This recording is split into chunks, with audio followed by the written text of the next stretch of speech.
Hello, welcome to the session on users. My name is Moses Namara. I'm a PhD student at Clemson University, and I'll be talking to you about our paper that looks at the emotional and practical considerations towards the adoption and abandonment of VPNs as a privacy-enhancing technology. To give you an overview of this presentation, I will kickstart off things with an introduction to VPNs and their usage. I will then go into our methodology of how we conducted this study. I will then talk about the results from this study, and I will summarize with key takeaways about the adoption and usage of VPNs as a privacy-enhancing technology. So to kickstart things off, VPNs are secure communication tools that originally were developed to connect to remote sites. However, they have evolved into a consumer tool that affords users privacy and anonymity. Specifically, this is done through the alteration and routing of users' IP address via VPN providers' servers. Now, it is important to note that not all VPNs will offer privacy and anonymity based on their terms and conditions and based on their locations. And so then it's important to know how are VPNs currently being used. So in a study, in a report about the VPN usage and trends around the world in 2018 by the Global Web Index, they found that in the Asia Pacific region, we have around 30% internet users and 23% in the Latin American region, primarily using VPNs as a tool to access restricted and censored content.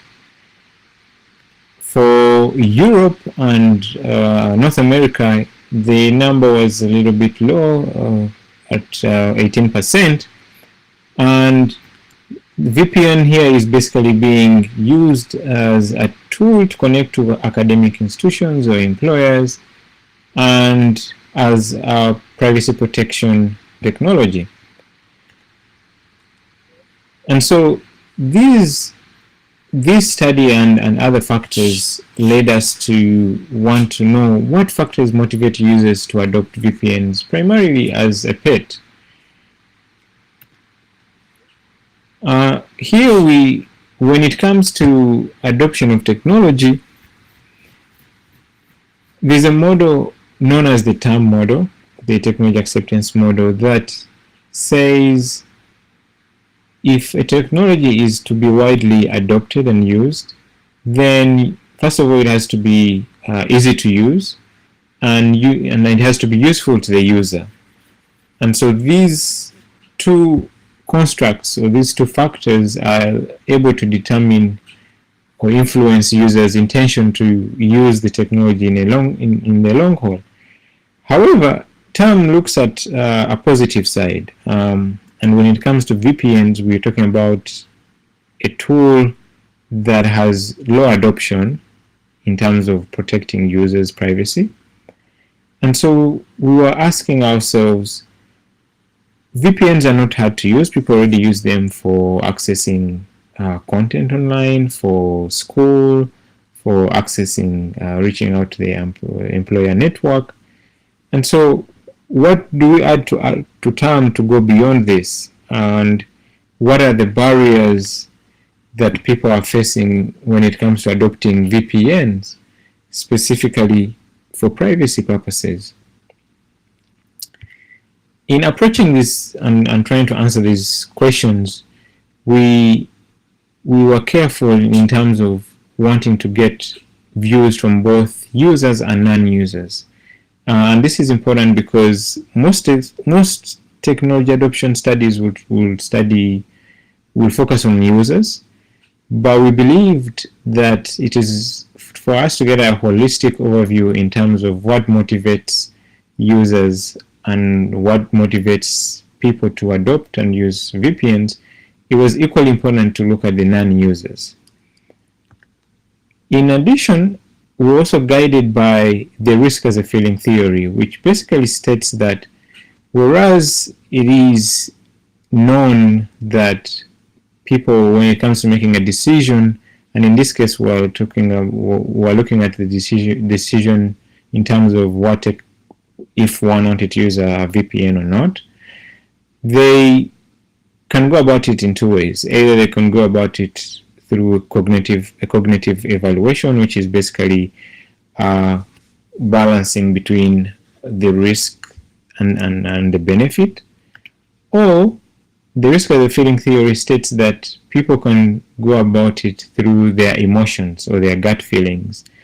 And when they do make a decision based on their gut feelings, these feelings usually override the cognitive evaluation. And so that we thought that was interesting to our study in terms of understanding what are the differences in the adoption and usage of VPNs between users who mainly have practical or cognitive versus emotional considerations. So in the next few slides, I'll talk about the methodology, how we conducted the study. Methodology. So we conducted a survey, and this survey had questions that inquired from users of their awareness and mental model about VPNs, their sentiment about VPNs, their adoption and usage behaviors of VPNs, primarily as a privacy-enhancing technology, their motivation and barriers in using VPNs as a privacy-enhancing technology, and the pros and cons of using VPNs as a privacy-enhancing technology. When it came to recruitment, we were looking for a participant pool that had an awareness about what VPNs were, and did not necessarily have to use them, but they at least had to know what they were. And specifically, we're also looking for people who used VPNs for privacy purposes. And so this was, as you can imagine, a hard to reach demographic. And so we ended up going to Reddit forums, specifically subreddits that were focused on VPNs. And we also sent out an email to computer science students who we believed would have had an experience using VPNs. In our survey also, we segmented it around different user categories. So for example, we had non-adopters, and these were people who had questions geared towards non-adopters, and these would be people who never knew about VPNs. We had questions geared around abstainers. These would be people who never used VPNs for privacy but were aware of what VPNs were.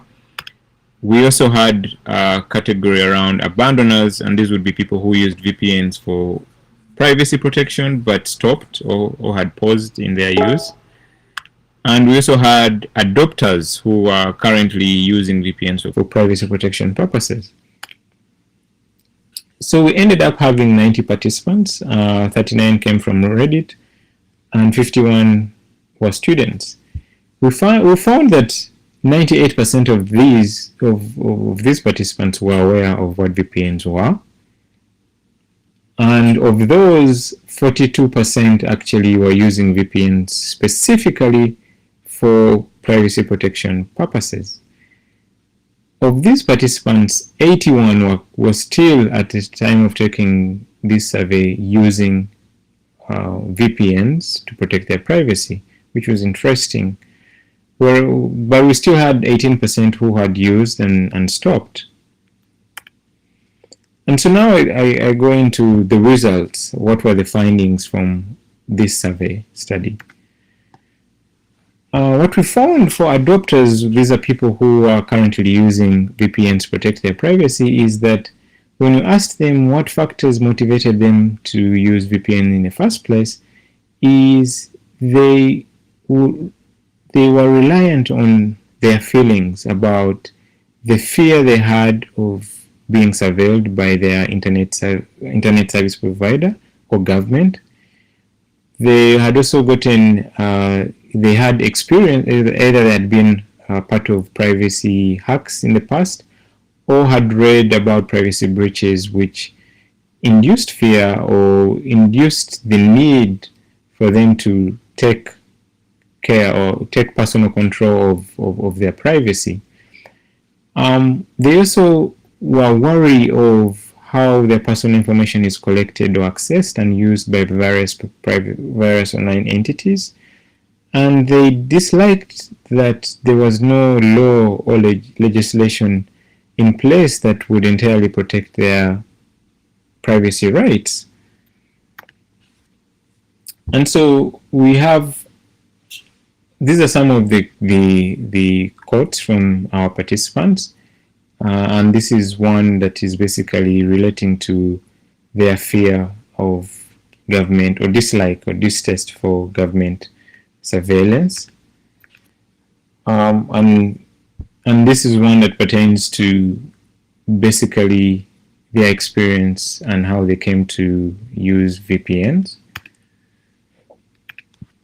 On the other hand, when we talk to abandoners, we found that basically their primary motivation to use VPNs was based on the consequences that would arise from an online activity that they were indulging in at the moment. And this tended to be either they were pirating a site or they were pirating a movie, and they knew that this was illegal, and so they wanted some form of anonymity or privacy to basically obscure that internet activity and be able to accomplish the task securely. It's also important to note that the task not necessarily be illegal or negative, but it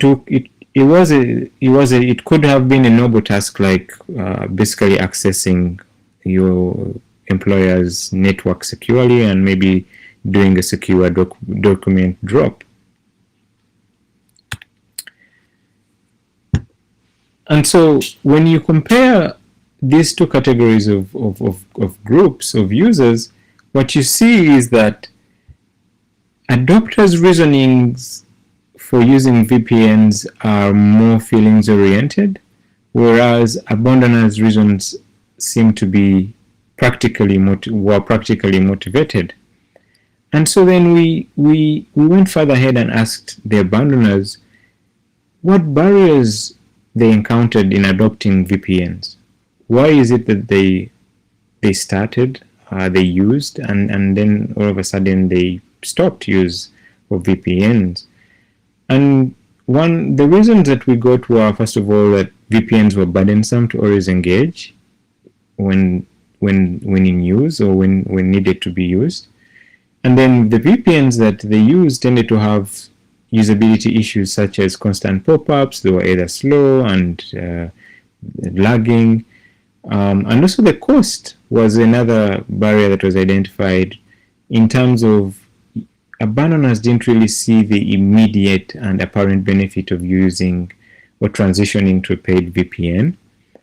They were also apprehensive about delving or giving up their personal information, such as their credit card information, to a VPN service. And you have to remember also, based on the activity that they were indulging in, it wasn't a comfortable situation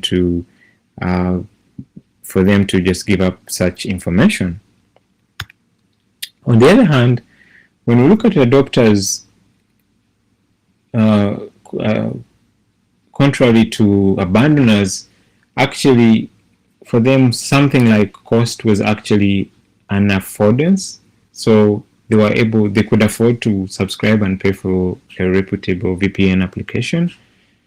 And this payment or this decision was based on the capability and policy of that VPN provider. They also had the general distrust about free VPNs because, first of all, they believed that free VPNs weren't as reliable, and they also didn't have features that paid VPNs had.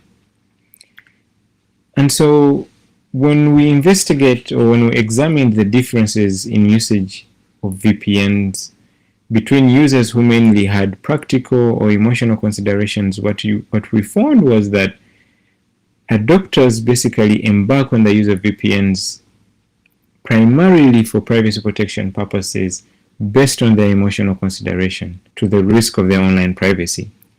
As a result, they tended to be more resilient users.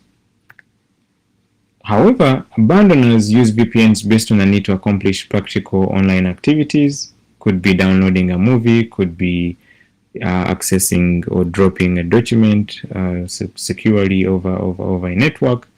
But once that need was no longer present, then they stopped the use of VPNs. And this was an important finding, because what we found is that users who made, in this case adopters, who make the decision based on an emotional or a feelings-driven perspective tended to be stickier users of VPNs as compared to abandoners. And so let me go into the key takeaways then. So what does this all mean? So in our study, what we find is that, first of all, users have the right mental model of how VPNs work. They know how VPNs operate. The second is that adopters use VPNs primarily based on their emotional consideration of the risk to their online privacy, and as a result are resilient users. Abandoners, on the other hand, use VPNs to serve a particular temporal need, after which they stop in the use of VPNs. I would like to thank my co-authors, Darishia, who supported me on conducting this study, Dr. Kane, and my advisor, Dr. Bart Kainenberg. And I'm happy to take on any questions that you might have. Thank you very much. Thank you for taking the time to listen to me. I'm happy to answer any questions that you might have.